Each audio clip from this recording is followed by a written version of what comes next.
ఇక్కడ మనం యూజువల్ గా అడుగుతాం బ్యాంక్ ఎప్పుడు ఓపెన్ అవుతుంది, ఆ షాప్ ఎప్పుడు తీస్తారు, వైన్స్ ఎప్పుడు తీస్తారు, లేకపోతే థియేటర్ ఎప్పుడు ఓపెన్ అవుతుంది, ఇట్లాంటి క్వశ్చన్స్ చాలా రెగ్యులర్ గా అడుగుతుంటాం. ఆ షాప్ ఎప్పుడు క్లోజ్ చేస్తారు, ఎప్పుడు ఓపెన్ చేస్తారు. సో సింపుల్ గా when does the bank open, when does the bank open, ఈ బ్యాంక్ ప్లేస్ లో మీ ఇష్టం.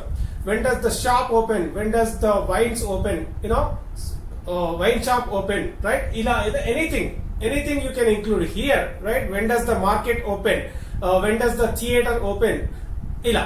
ఓకే, సో ఈ క్వశ్చన్ మనం యూజ్ చేసే ప్రయత్నం చేయండి. అలాగే అఫ్ కోర్స్ అంటే అవుననుకో అనే అర్థంలో, చాలా సార్లు ఎస్ ఉపయోగిస్తూ ఉంటాము.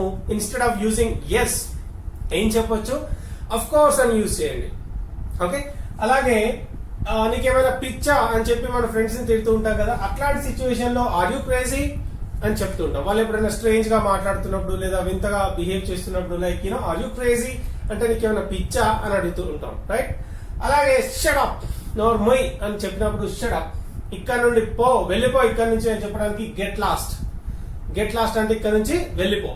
Get out of my sight అంటే నా ముందు నుంచి వెళ్ళిపో, నాకు కనిపించకుండా వెళ్ళిపో అని చెప్పడానికి get out of my sight. అలాగే get the hell out of here అని యూజ్ చేస్తూ ఉంటాం. ఇంకా కోపంలో get the hell out of here అంటే ఇక్కడ నుంచి వెళ్ళిపో అని చెప్పడం కోపంగా, రైట్? అలాగే గో టు హెల్ ఉంటుంది, get the hell out of here, ఇవన్నీ కూడా ఇక్కడ నుండి వెళ్ళిపో, నాకు కనిపించకుండా వెళ్ళిపో అని చెప్పడానికి యూజ్ చేస్తూ ఉంటాం. అలాగే డోంట్ ఫాలో మీ అంటే నన్ను ఫాలో కాకు అని చెప్పడానికి, నన్ను ఫాలో అవ్వకు, ఫాలో చేయకు. దట్స్ నాట్ ఎనఫ్ అంటే అది సరిపోదు. ఐ వాంట్ మోర్ అంటే ఇంకెక్కువ కావాలి. దట్స్ నాట్ ఎనఫ్ అంటే అది సరిపోదు. దిస్ ఈస్ నాట్ ఎనఫ్ అంటే ఇది సరిపోదు.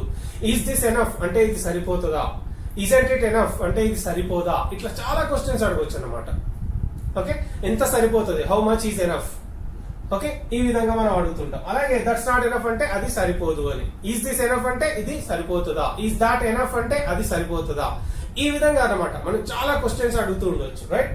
అలాగే హీ మేడ్ అ మిస్టేక్, అతను మిస్టేక్ చేసిండు, లేదా ఐ మేడ్ ఎ మిస్టేక్, నేను మిస్టేక్ చేశాను. ఐ డిడ్ ఎ మిస్టేక్, నేను తప్పు చేశాను. షీ డిడ్ ఎ మిస్టేక్, ఆమె తప్పు చేసింది. ఇట్లా చాలా క్వశ్చన్స్ ని మనం సెంటెన్సెస్ ని మాట్లాడుతూ ఉండొచ్చు, right? Let's move on to the other side. ఇక్కడ చూస్తే డ్రైవ్ కేర్ఫుల్లీ అంటే జాగ్రత్తగా డ్రైవ్ చేయి అని చెప్పడానికి. అలాగే is everything okay, is everything okay అంటే అంతా బాగుందా అని అడగడానికి. ఓకే, ఇక్కడ డ్రైవ్ కేర్ఫుల్లీ ప్లేస్ లో ఇక్కడ ఏదైనా చెప్పొచ్చు. టాక్ కేర్ఫుల్లీ, జాగ్రత్తగా మాట్లాడు. ఓకే, ఇట్లా.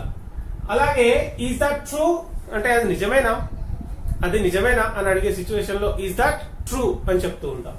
వెల్, ఇక్కడ డస్ యువర్ డాగ్ బైట్, మీ కుక్క కరుస్తుందా అని అడుగుతుంటాం. కొన్నిసార్లు we are scared of getting into those new places. మనం కొత్త ప్లేస్ లోకి వెళ్ళినప్పుడు వీఆర్ స్కేర్డ్ బికాజ్ ఏంటి అంటే కుక్కలు ఉంటాయి కదా, అక్కడ కరుస్తుందా మీ కుక్క అని అడగడానికి డస్ యువర్ డాగ్ బైట్ అని అడగాలి. ఇక్కడ I need to go now అంటే నేను ఇప్పుడు వెళ్లాల్సిన అవసరం ఉంది అని చెప్పడానికి. I need to go now అంటే నేను ఇప్పుడు వెళ్లాల్సిన అవసరం ఉంది. సారీ.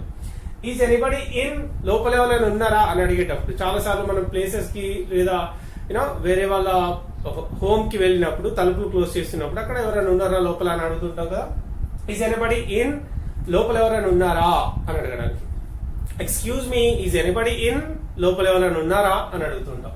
అలాగే is there a tea shop here, ఇక్కడ ఏదైనా టీ షాప్ ఉందా అని అడగడానికి. Is there a tea shop here nearby, లేదా is there a tea shop nearby, ఇక్కడ దగ్గరలో ఏదైనా టీ షాప్ ఉందా అని అడగడానికి. ఓకే, ఇక్కడ టీ షాప్ ప్లేస్ లో మీ ఇష్టం, హోటల్ కానీ రెస్టారెంట్ కానీ వాట్ ఎవర్, బిర్యానీ సెంటర్ ఏదైనా అడగవచ్చు.